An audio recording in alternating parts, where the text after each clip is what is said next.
The boardroom fell silent as Helena Caldwell stood and dismissed her executive team with a single, decisive nod. Her exhaustion finally settling over her shoulders like a heavy coat she could no longer shrug off.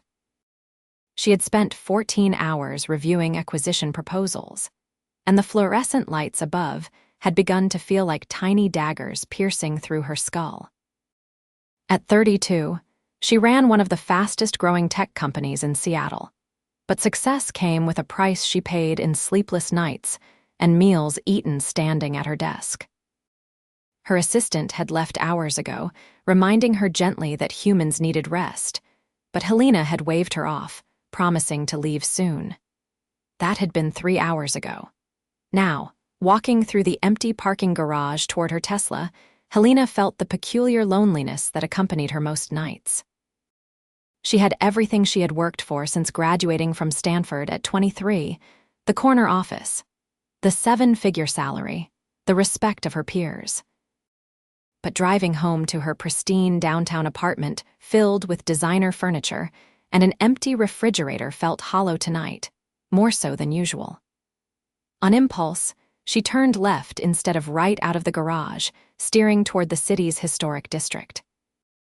The Central Library stayed open until 9 on Thursdays, she remembered, and something about the idea of being around books and people, even strangers, appealed to her. She had donated generously to the library's renovation fund last year, but had never actually visited the building since it reopened. The parking lot was nearly empty when she arrived at 8:30. Helena grabbed her purse and walked through the heavy wooden doors, breathing in the familiar scent of books and old paper. The main floor was quiet, with only a few college students hunched over laptops and an elderly man reading a newspaper. She wandered toward the back, past the fiction stacks, following signs toward the children's section. That was when she saw him. He sat cross-legged on the floor in the reading nook, a worn copy of Where the Wild Things Are open in his lap. 2 small children flanked him, a girl who looked about 6 and a boy who could not have been more than 4. All 3 were completely absorbed in the story, the man's deep voice bringing Morris Sendak's words to life with dramatic pauses and silly voices that made both children giggle. Helena stopped walking, something tightening in her chest. The man was probably in his early 30s, with dark hair that needed a trim and a shadow of stubble on his strong jaw. He wore faded jeans and a flannel shirt with one elbow patch coming loose, work boots that had seen better days. But it was the way he held his children, the gentle care in his calloused hands as he turned each page, the pure love radiating from his tired eyes that made Helena's breath catch. She found herself moving closer, pretending to browse the nearby shelves while stealing glances at the small family. The little girl had dark braids and wore a pink sweater with a small stain on the sleeve. The boy clutched a stuffed rabbit that had clearly been loved nearly to pieces. Neither child wore new clothes, but they were clean and well cared for, their faces glowing with happiness as their father finished the book and immediately reached for another. "Again?" the little boy demanded, bouncing slightly. "Liam, we agreed on 3 books," the man said gently. "We have 2 more to go, okay? Then we need to head home for actual bedtime." "Can we read The Giving Tree?" the girl asked. "Good choice, Mia," her father said, his voice warm with approval. "That is one of my favorites, too." Helena watched as he pulled the requested book from their small pile and began reading. His voice cracked slightly during the emotional parts, and she noticed him blinking rapidly near the end. When he finished, both children were leaning against him, the younger one yawning widely. "All right, 1 more," the man said. "Then we really need to go. Daddy has to get up early for work tomorrow." "Do you have to?" Mia asked, her small voice sad. "You worked last Saturday, too." "I know, sweetheart," he said, kissing the top of her head. "But that means we will have enough for your field trip next month, remember? And maybe some extra for ice cream."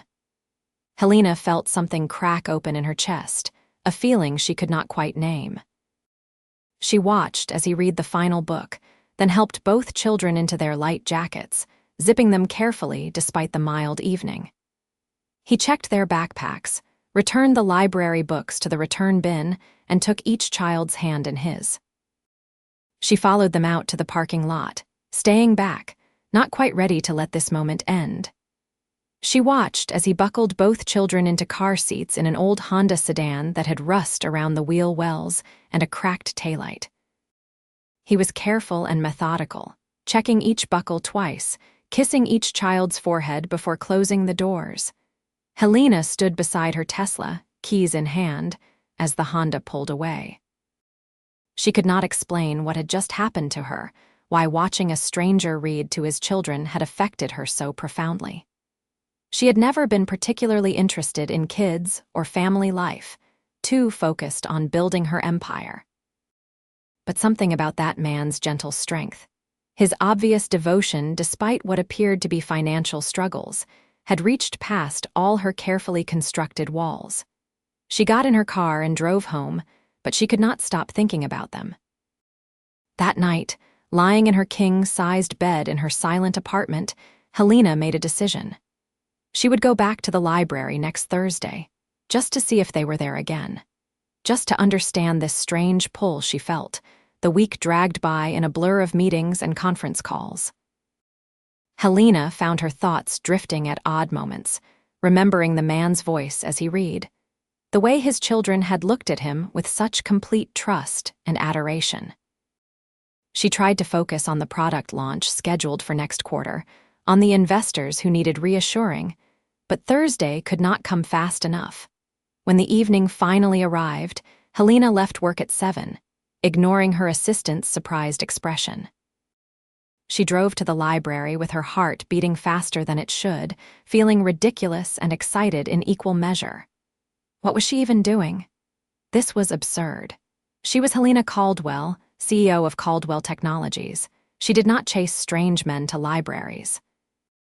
But she parked anyway and walked inside.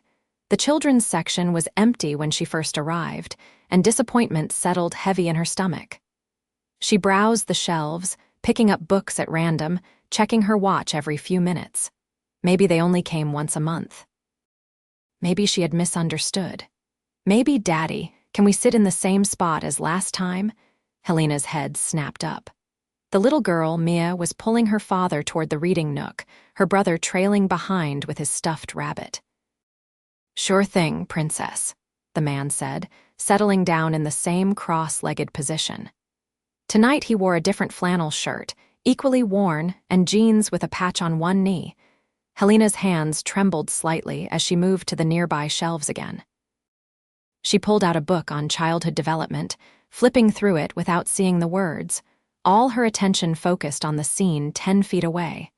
They had clearly stopped at the library's cart of free books, because Mia was excitedly showing her father 2 worn paperbacks.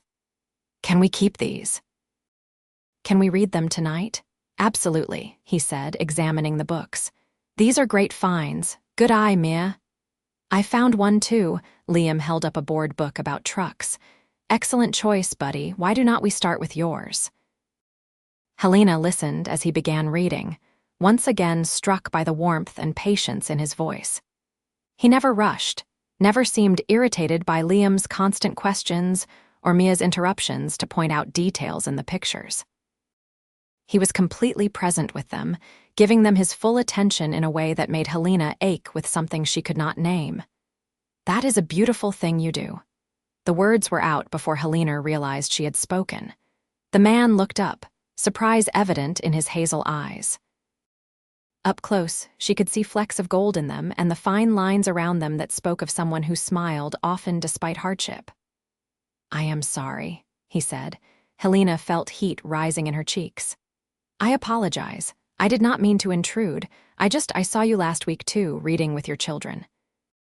It is lovely. He smiled, and it transformed his whole face. Thank you.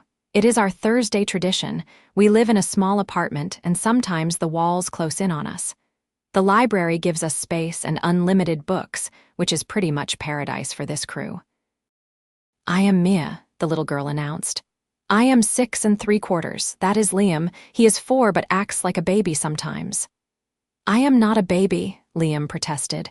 Neither of you are babies, their father said, laughing. He looked back at Helena. I am Tyler Ingram. Sorry, we do not usually talk to strangers, but you seem nice. Helena, she said, realizing she had been staring.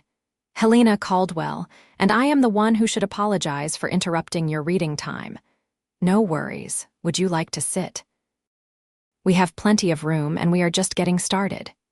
It was a simple invitation, probably just politeness, but Helena found herself nodding. She sat down on the carpet, folding her legs beneath her pencil skirt, feeling overdressed and out of place in her designer blouse and heels.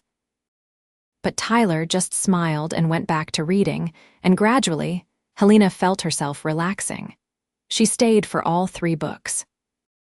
Then she stayed while Tyler helped the kids pick out books to take home, carefully explaining they could only choose 3 each because they needed to leave some for other children.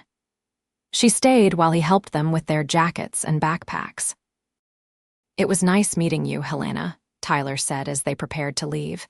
Maybe we will see you around. I hope so, she said, and meant it more than she had meant anything in a long time. Over the next month, Thursday nights became sacred to Helena. She cleared her schedule, delegated tasks, and left work early to make sure she reached the library by 8. Sometimes Tyler and the kids were already there. Sometimes she arrived first and waited, her heart lifting when they walked through the door. They talked in between books, careful conversations that revealed small pieces of their lives. Tyler worked construction, she learned, taking whatever jobs he could find. The kid's mother had left when Liam was 18 months old, unable to handle the demands of parenting. Tyler's parents had passed away years ago, and he had no other family. He was raising Mia and Liam alone, doing his best on an income that never quite stretched far enough. Helena shared carefully edited versions of her own life. She worked in tech, she said, in management. She had grown up in Portland, gone to good schools, worked hard to get where she was. She did not mention the company she ran or the money she had. Something held her back, some instinct that Tyler might retreat if he knew the vast gulf between their circumstances. But she started doing small things. She noticed Mia admiring a boxed set of chapter books one evening and returned the next day to buy it, leaving it on the free cart where Mia would find it. When Liam mentioned loving dinosaurs, a beautiful illustrated dinosaur encyclopedia appeared on the cart the following week. Tyler seemed puzzled by their good luck, but the children's joy was worth any risk of discovery. On the 5th Thursday, Tyler asked if she wanted to grab coffee after the library closed. They sat in a diner 2 blocks away while Mia and Liam colored on paper placemats, and Helena learned more in that hour than she had in all their previous conversations. I never imagined my life would look like this, Tyler admitted, nursing a black coffee he had hesitated to order until Helena insisted it was her treat. I thought I would have the family, the stable job, maybe a house in the suburbs. Instead, I am 33, living paycheck to paycheck, hoping my car holds together for another 6 months. But you have them, Helena said, nodding toward the kids, and they clearly adore you. They are everything, Tyler said simply. When their mom left, I thought I would fall apart. I did not know how to do hair or pack lunches or any of it, but you figure it out. You do what you have to do for your kids. They are lucky to have you. I am the lucky one, Tyler said, his eyes soft as he watched Mia help Liam stay inside the lines. Even on the hard days, even when I am exhausted and the bills are piled up and I do not know how we will make it through another month, I look at them and know I have everything that matters. Helena's throat tightened. She had spent so many years climbing the corporate ladder, measuring success in quarterly earnings and market share. But watching Tyler with his children, seeing the richness of their life despite having so little money, made her question everything she thought she knew about what mattered. Do you want kids someday? Tyler asked, then immediately looked embarrassed. Sorry, that is probably too personal. No, it is okay, Helena said. I honestly never thought much about it. My career always came first. But lately, I have been wondering if maybe I have been missing something important. Tyler looked at her for a long moment, something shifting in his expression. Can I ask you something? Of course. Why do you come to the library every Thursday? I mean, I am glad you do, we all are. But you do not seem like someone who needs to use the public library. Helena felt her face heat.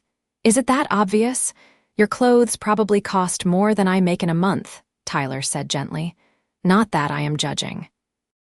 I just wonder why you are spending your Thursday nights watching a single dad struggle through picture books. She could have deflected, could have lied, but something about Tyler's honest gaze made her want to match his vulnerability with her own truth. Because the first time I saw you with Mia and Liam, you were reading Where the Wild Things Are, she said quietly. And I realized I had never seen anything more beautiful than the way you loved your children. I have spent my whole life chasing success, achieving goals, building something impressive.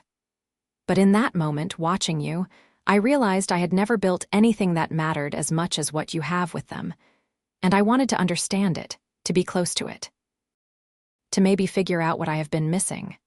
Tyler was quiet for a long moment. When he spoke, his voice was rough. That might be the nicest thing anyone has ever said to me. It is the truth. Helena, I need to be honest with you about something. I like you, a lot.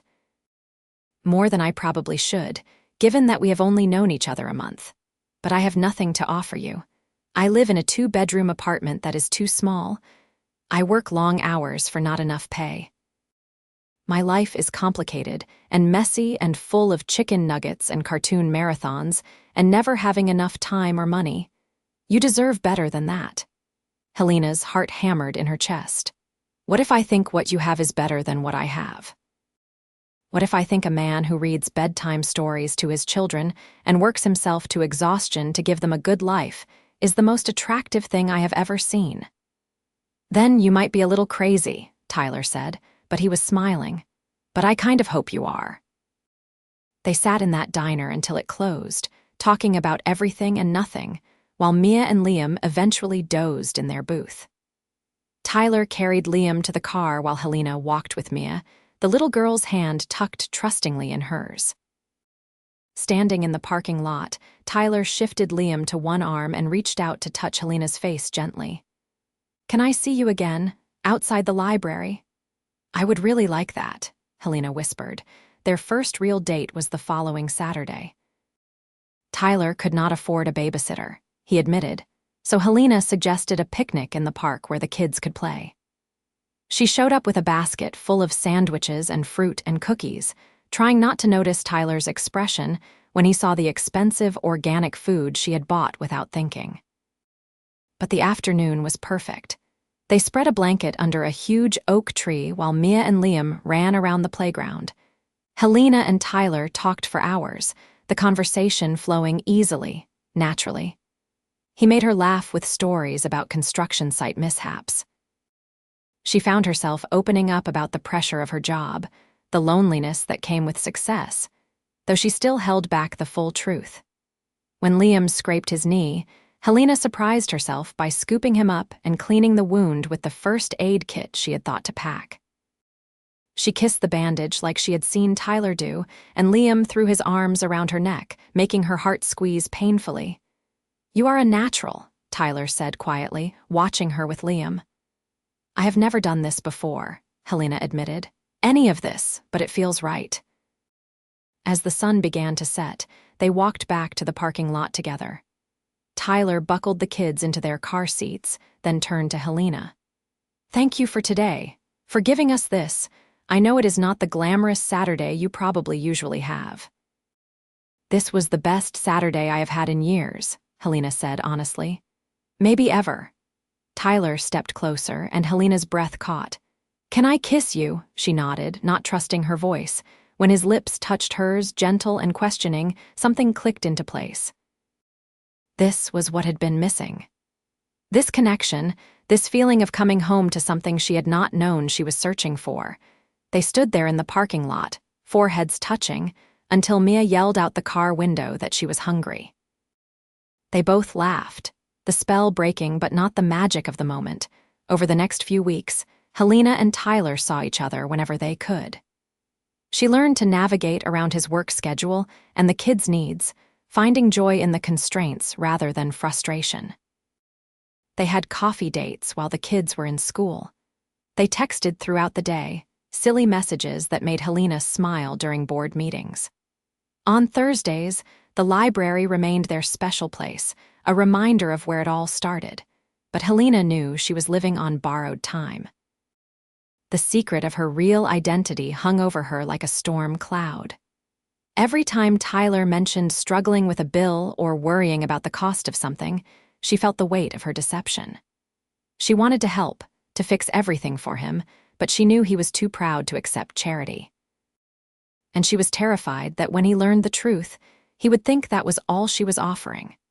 The reckoning came on a sunny Tuesday afternoon, 2 months after they met. Tyler had taken a rare day off, and they were having lunch together at a cafe downtown while the kids were in school. Helena had just finished telling a story about a difficult client when Tyler's phone buzzed. He glanced at it and froze. "What is wrong?" Helena asked. Tyler turned his phone around, showing her the news alert. "Is this you?" It was an article about Caldwell Technologies' latest acquisition, with a photo of Helena at a press conference. Helena Caldwell, CEO and founder of Caldwell Technologies, announced today. Helena felt her stomach drop. "Tyler, I can explain. You are a CEO?" His voice was carefully neutral. "You run a tech company?" "Yes. And you did not think to mention this?" "I wanted to," Helena said desperately, "but I was afraid you would see me differently, treat me differently." Tyler set his phone down, his jaw tight. "Helena, do you have any idea how humiliating this is? I have been sitting here for 2 months, telling you about my money problems, worrying about paying for coffee while you are worth, what, millions? That does not matter, of course it matters." Tyler's voice rose, then he caught himself, lowering it again. "I told you I had nothing to offer you. I was completely honest about my situation, and you lied." "I did not lie, I just did not tell you everything." "That is the same thing," Tyler said, standing up. "I need to go, I need to think about this." "Tyler, please, I will call you," he said, but his voice was distant. "I just need some time." Helena watched him walk away, her eyes burning with unshed tears. She had known this moment would come, had feared it, but she had let herself believe that what they had was strong enough to survive it. Now, sitting alone in the cafe with the untouched remains of their lunch, she was not sure of anything. Tyler did not call that night, or the next day. Helena went to the library on Thursday, but they did not show up. She sat in the reading nook alone, holding a copy of Where the Wild Things Are. Feeling like her heart was breaking, on Friday, she finally broke down and called him. He answered on the 4th ring. "Helena." "Please, Tyler. Please talk to me. Let me explain." She heard him sigh. "I am not angry that you have money, Helena. I am angry that you did not trust me enough to tell me. I have been completely open with you about everything, all my failures and struggles and fears. And you held back the most basic truth about your life. How am I supposed to build something real with someone who does not trust me?" "You are right," Helena said, tears streaming down her face. "You are completely right. I was a coward. I was so afraid of losing you, that I risked it anyway by not being honest. But Tyler, everything else was real. The way I feel about you, about Mia and Liam, that is all real. That has nothing to do with money or jobs or any of it." "I believe you," Tyler said quietly. "But I do not know if that is enough. Can I see you? Please, let me try to make this right." There was a long pause. "Saturday, the park where we had our picnic, 2 o'clock, I will bring the kids." "Thank you," Helena whispered. "Thank you." That Saturday, Helena arrived at the park early, her heart in her throat. She had spent the last 2 days thinking about what to say, how to fix this. But when she saw Tyler walking toward her with Mia and Liam, all her rehearsed words fled. "Helena."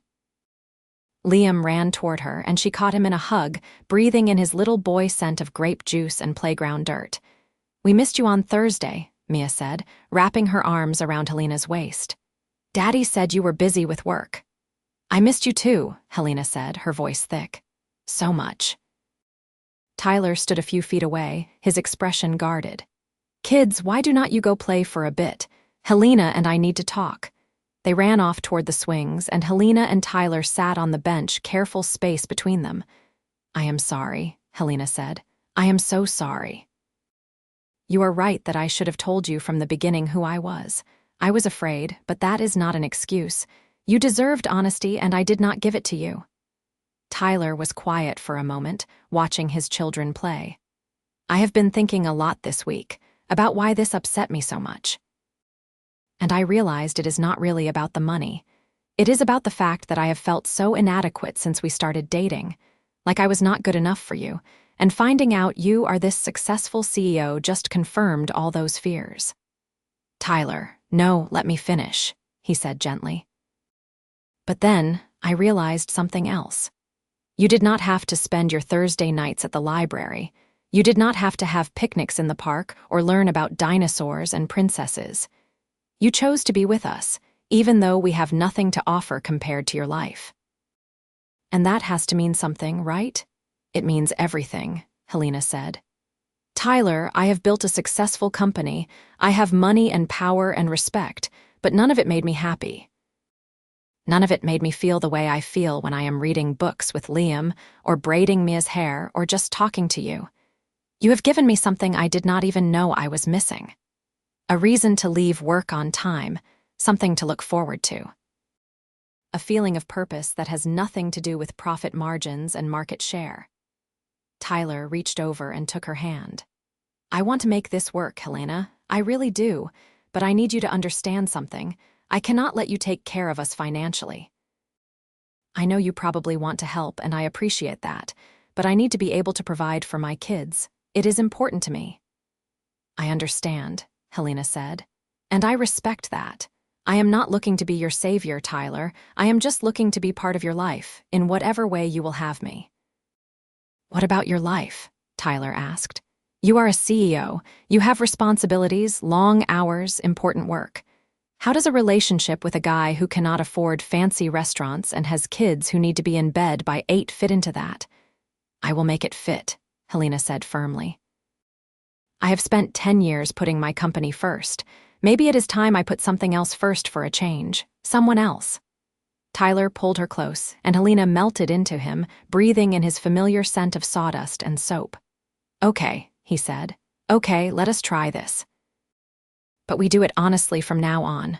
All cards on the table. Deal, Helena whispered. They sealed it with a kiss, and when they pulled apart, Mia and Liam were standing there, giggling. Are you and Daddy boyfriend and girlfriend now? Mia asked. Helena looked at Tyler, who grinned. What do you think, kids? Should Helena be my girlfriend? Yes, they both shouted. Then I guess it is official, Tyler said, pulling Helena close again. The next few months were an exercise in building something new together while respecting each other's boundaries. Helena cut back her hours at work, delegating more to her capable team. She started leaving by 6 most days, often heading straight to Tyler's apartment to help with dinner and bedtime routines. The apartment was indeed small, a cramped 2-bedroom in an aging building. But Helena found she loved it. She loved the drawings Mia taped to the refrigerator and the pile of Liam's toy trucks in the corner and the way Tyler's work boots sat by the door. It felt like a home in a way her expensive apartment never had. She learned to cook simple meals, burning many dinners before getting the hang of it. She mastered the art of bath time and bedtime stories. She helped with homework and kissed scraped knees and attended school plays. Tyler's children became her children in all the ways that mattered. Tyler, for his part, tried to navigate the complexities of dating someone whose life was so different from his own. He met some of Helena's colleagues at a company event and felt completely out of place in his borrowed sport coat. But Helena stayed at his side all night, clearly proud to have him there, and gradually he relaxed. They had their struggles. Tyler's pride sometimes clashed with Helena's instinct to help. When his car finally died, and he spent days trying to figure out how to afford another one, Helena had to bite her tongue to keep from offering to buy him a new one. Instead, She helped him research used cars and negotiated with dealers, using her business skills in a way that let him maintain his dignity. When Mia needed braces and Tyler was staring at the estimate in despair, Helena gently suggested that maybe they could be a gift from her, the way a grandmother might help with such things. It took some convincing, but Tyler eventually agreed, recognizing that accepting help did not make him less of a father. Slowly, they found their balance. Tyler learned that Helena's money was not a threat to his role as a provider and protector. Helena learned that love sometimes meant stepping back and letting Tyler handle things his own way, even when she could have solved problems with a swipe of her credit card. 8 months into their relationship, Tyler invited Helena to move in with them. The apartment was too small for 4 people. They both knew that, but Helena did not care. She brought minimal belongings, a few changes of clothes and her laptop, and crammed them into Tyler's already overstuffed closet. She slept in his bed and woke to the sound of children running down the hallway, and felt happier than she ever had in her pristine downtown apartment. But practicality eventually won out.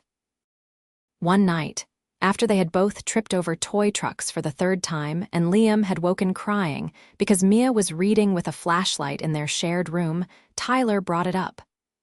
"We need more space," he said, exhaustion evident in his voice. "But I cannot afford anything bigger." "Not in the city." Helena took a breath. They had been here before, at this crossroads where her money and his pride collided, but this time she had a different approach. "What if we looked at it as an investment?" she said carefully, "in our future together. I could buy a house, something with enough room for all of us. You pay what you are paying now in rent, contributing what you can. It is my asset, my investment, but it is our home." Tyler frowned. "Helena, I cannot let you buy us a house. You are not letting me do anything. I am choosing to invest in real estate, which is actually a smart financial move. The fact that the house would be big enough for my family is just a bonus." "Your family?" Tyler's voice was soft. "Yes," Helena said firmly. "You 3 are my family now, the most important thing in my life. So let me do this. Not as charity, not as me taking care of you, but as me making a choice about where I want to live and who I want to live with." Tyler was quiet for a long time. Finally, he nodded. "Okay, but we do this right. I pay rent, we split groceries and utilities based on our incomes, and I contribute to the household. I am not a kept man, Helena." "I would never want you to be," Helena said, kissing him. "You are my partner, in everything."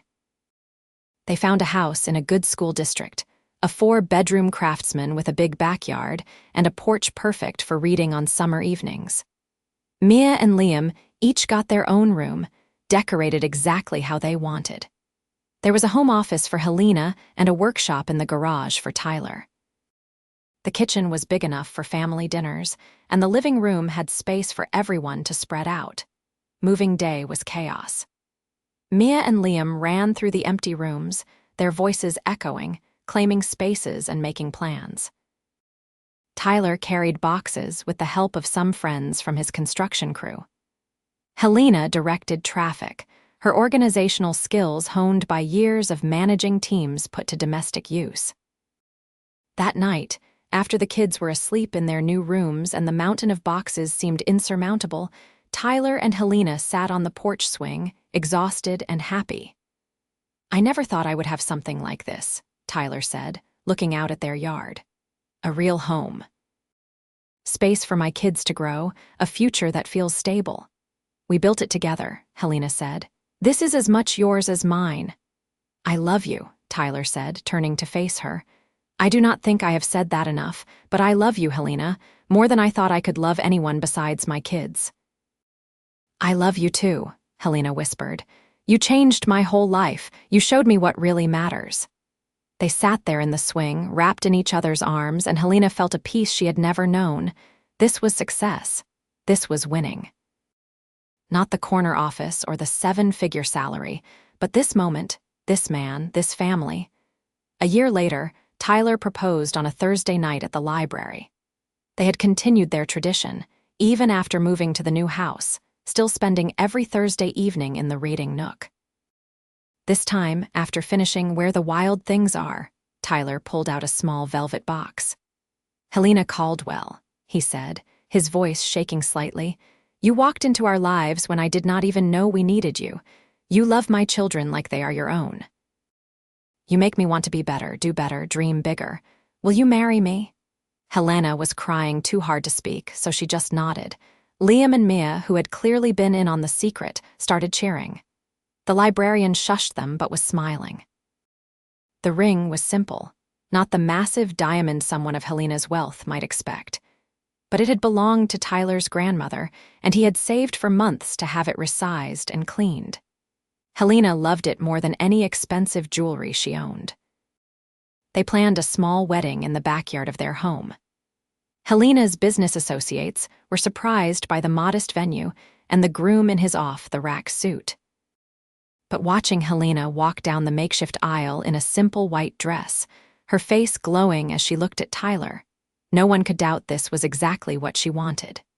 Mia and Liam served as flower girl and ring bearer, taking their jobs very seriously.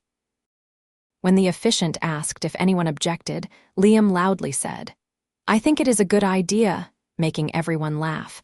Tyler cried when he said his vows. Helena cried when she said hers. They both cried when Mia and Liam presented them with a drawing they had made, showing their family of 4 with a banner that said, "Forever." At the reception, Helena's assistant pulled her aside.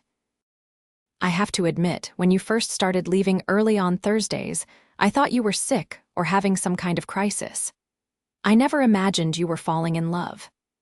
"Neither did I," Helena said, watching Tyler dance with Mia while Liam sat on the sidelines, insisting he did not dance. "But it was the best crisis I ever had. Life settled into a beautiful rhythm. Helena still ran her company, but she did it from 9 to 5 most days, with Tyler's support and encouragement. She discovered she could be successful without sacrificing everything else. Her team rose to the challenge, and the company actually thrived with the distributed leadership.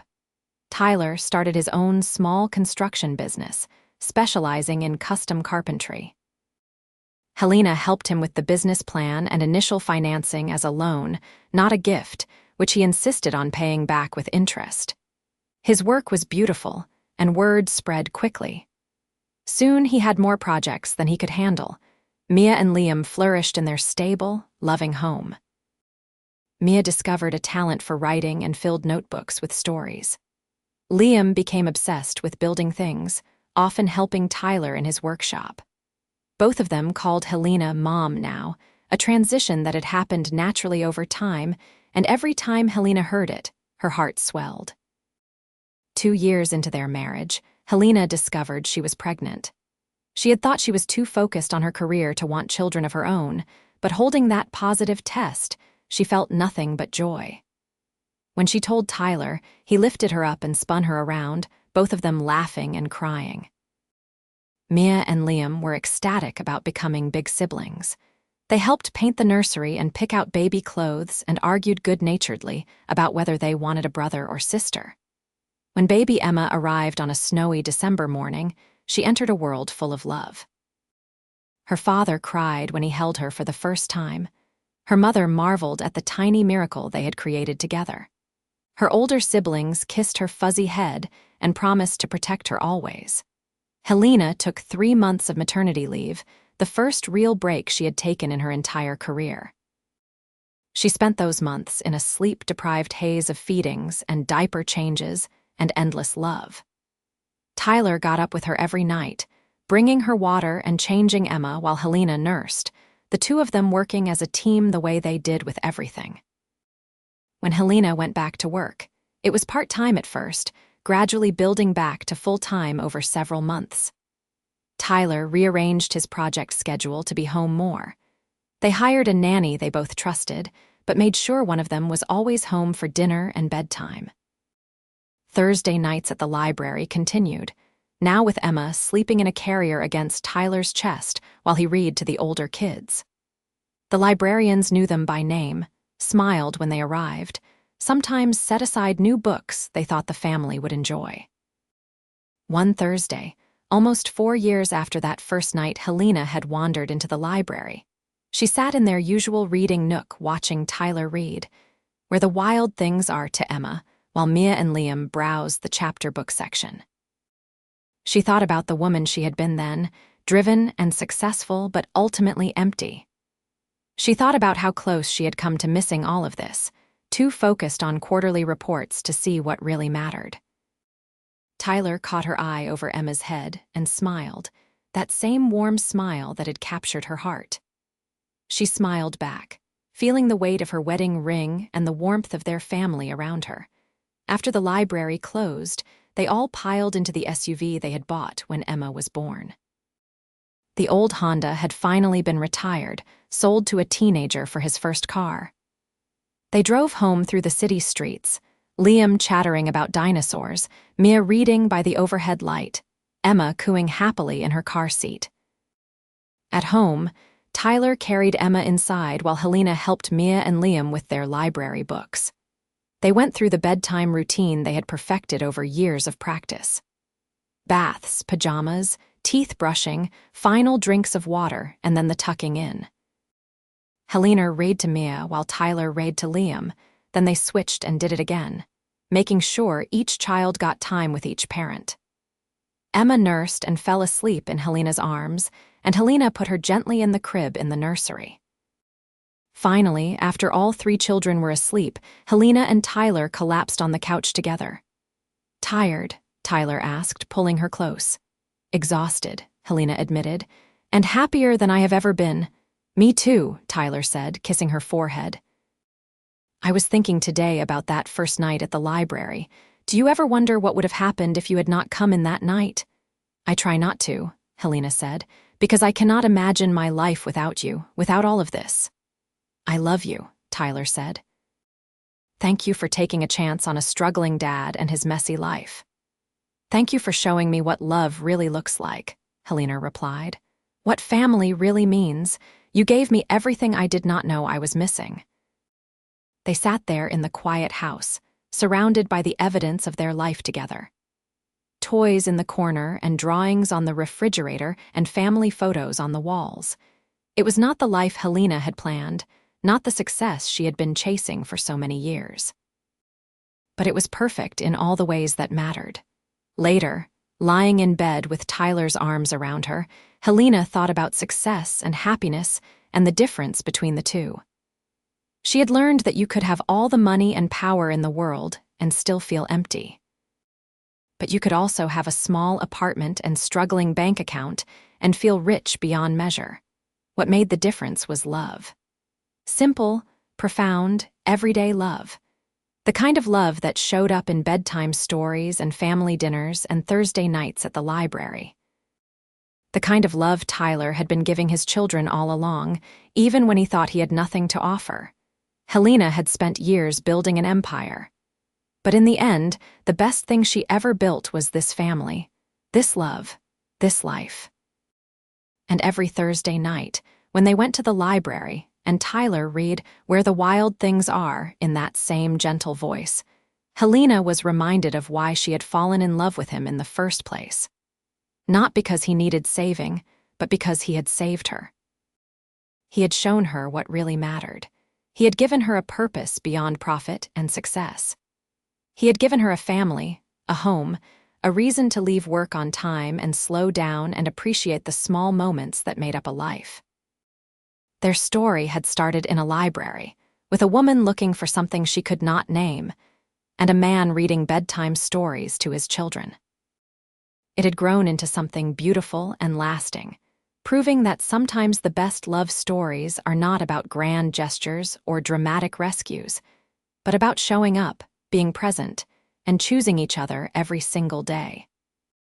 Years later, when Mia was in high school working on a writing assignment about influential moments, she asked Helena about how she and Tyler met. "Your dad was reading to you and Liam at the library," Helena said, smiling at the memory.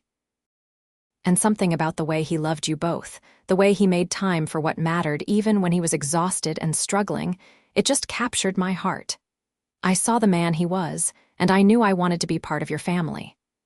"I am glad you did," Mia said. "I cannot imagine our life without you."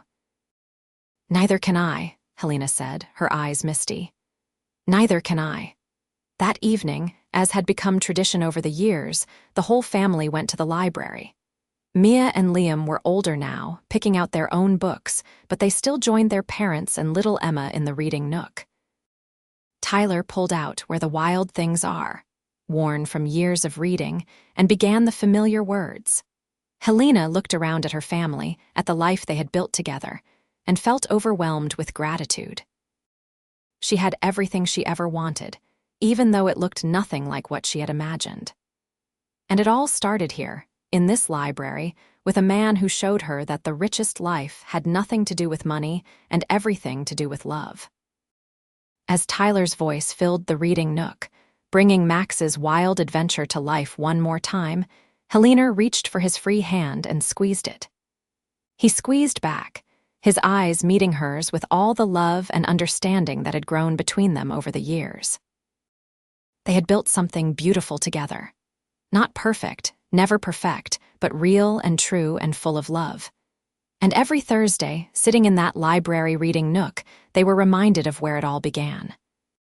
Where a CEO learned that success was not measured in dollars, but in bedtime stories and family dinners, and the everyday magic of loving and being loved. Helena Caldwell had conquered the business world, built a tech empire, and achieved everything she thought she wanted. But her greatest achievement, her truest success, was sitting right here beside her. A man who had taught her what strength really looked like. 2 children who had welcomed her into their lives and hearts, a daughter they had created together. A family built on love and trust and Thursday nights at the library. And as Tyler finished reading and the kids clamored for just one more book, Helena smiled and settled in for another story, knowing she was exactly where she belonged. She had found her wild things, her home, her heart. And she was never letting go.